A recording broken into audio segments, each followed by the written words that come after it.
Well, another month has sped by and it's now the 9th of July and time for the 5-minute monthly market update. The most asked question in real estate is, how's the market?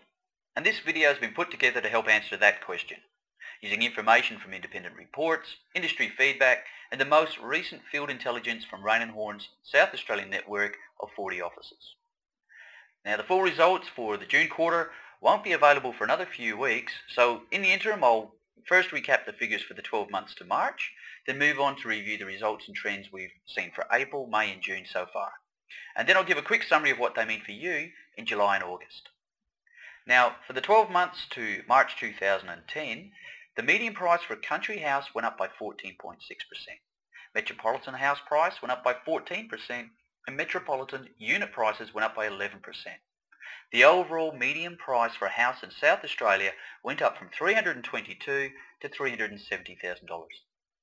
These results reflect the reality that in South Australia we enjoy a market independent of behaviour in other states, the lowest median house prices on the mainland and strong ongoing demand based on real value. However, the lagging effects of the global financial crisis, the state election campaign earlier this year which put a bit of a conservative spin on the market, and the recent mining super profit tax debate as well as the onset of winter have all combined over the last few months to have a slight dampening effect on real estate activity and the very rapid price growth we've been enjoying over the last few months. The good news is the law of supply and demand is once again kicking in and we're seeing buyer and seller activity picking up once more with a resurgence in buyer demand and importantly more people entering the market to meet it. In fact, our Raine & Horne offices in May listed 27% more properties as against the same time last year. Market activity for the next few months will remain strong and price growth is expected to be slow and steady rather than exponential, given particularly that bank lending criteria is still quite tight. Now, given what I've said, right now it remains a good period to buy, particularly whilst prices are steady and interest rates are forecasted to remain on hold for some time yet. Also, for the same reasons, it's a good time to upgrade to a larger home or property. And the most positive thing to have happened in the last 2 months was the resolution of the mining tax debate a few weeks ago. When this matter was put to bed, we saw an immediate reawakening of the investor market and a lift in general confidence, bringing more investors back onto the market, particularly in Roxby Downs, Port Augusta, Whyalla and Port Lincoln and that whole Iron Triangle region. Now, this invariably will have a positive flow-on effect for the rest of South Australia. There are 2 contradictions that have occurred over the last 2 months that are worth reviewing. The first is that month-to-month results for the number of sales are fluctuating wildly. For example, in comparison to the same time last year, our April settlements increased by 23%, but in May they dropped by 29% and in June they're just as likely to increase again.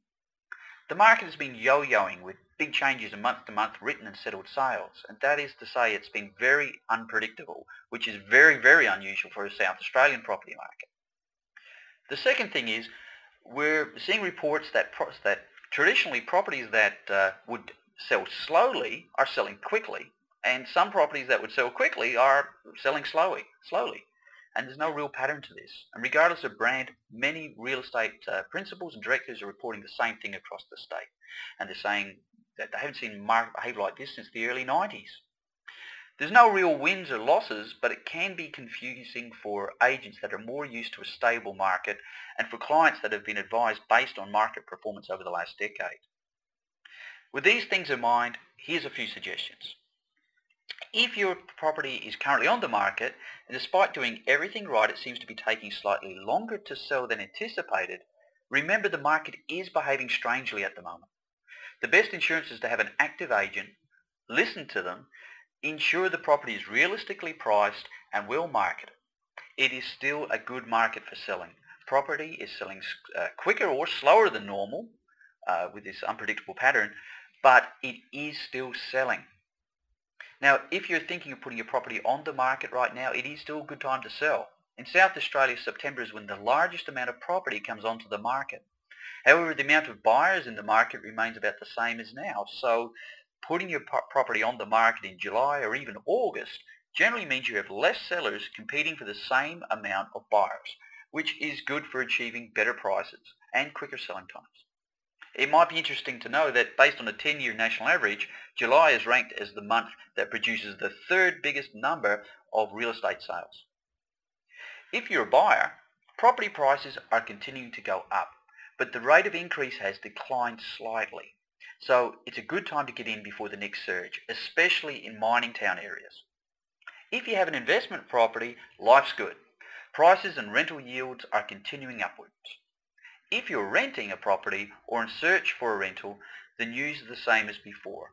Rentals are getting fewer, more expensive and harder to come by.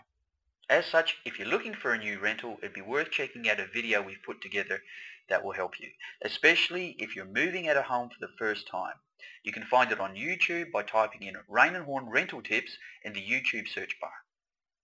Well, that's the indicative SA market summary for now. I hope it's been of some interest. If you'd like more property information, just call your local Raine and Horne office and we'll look after you. Thanks for tuning in, and until we catch up again, I hope you enjoy good things. Bye.